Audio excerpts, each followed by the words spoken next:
Guys, welcome back to my channel. So இன்னைக்கு என்ன video பார்க்க போறீங்க அப்படின்னு பார்த்தீங்கன்னா ஒரு குக்கிங் வீடியோ தான். ஸோ நான் வந்து ஒரு ரெசிபி ட்ரை பண்ண போறேன். ஸோ அந்த ரெசிபியை உங்ககிட்டயும் ஷேர் பண்ணலாம்னு சொல்லிட்டு ஐம் பிளானிங். ஸோ பொதுவாகவே வந்து நம்ம சட்னி வந்து தேங்காய் சட்னி, தக்காளி சட்னி, வரமிளகாய் சட்னி இந்த மாதிரி நிறைய சாப்பிட்ருப்போம். So I am going to taste mangai chutney today. So which has been making by myself. So அந்த ரெசிபி தான் நான் உங்ககிட்ட ஷேர் பண்ண போகிறோம்.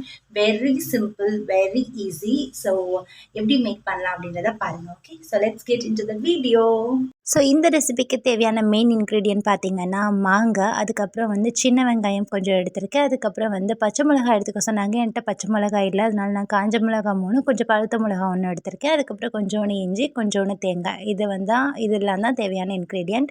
இதை வந்து ஒரு மிக்ஸி ஜாரில் வந்து அப்படியே ராவா போட்டுக்கணும். வதக்க இல்லை பேனில் போட்டு ஃப்ரை பண்ணுறதுக்குலாம் தேவையில்லை.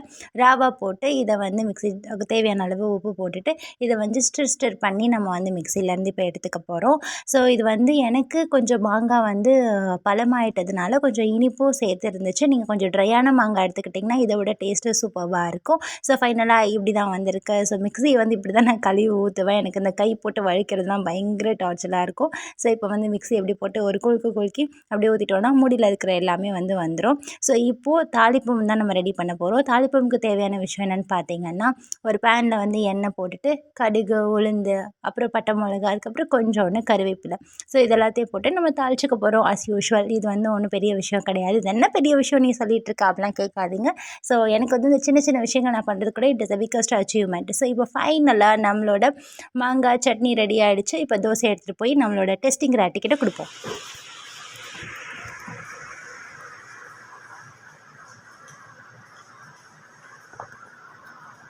எப்படி இருக்கு?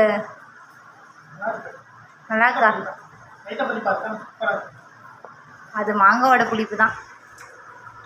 Thanks for your review. இப்போ என்னோடய ரிவ்யூ டைம். ஸோ ஆக்சுவலி எப்படி இருந்துச்சுன்னு பார்த்தீங்கன்னா, கொஞ்சம் இனிப்பு கலந்த மாதிரி இருந்தது. பிகாஸ் நான் மாம்பழமாக அதை ஆயிட்டதுனால. ஸோ நீங்கள் வந்து மாங்காயில் வந்து ட்ரை பண்ணி பாருங்கள், சூப்பராக இருக்கும். ஸோ தட்ஸ் ஆல் மக்களே. தேங்க்ஸ் ஃபார் வாட்சிங்.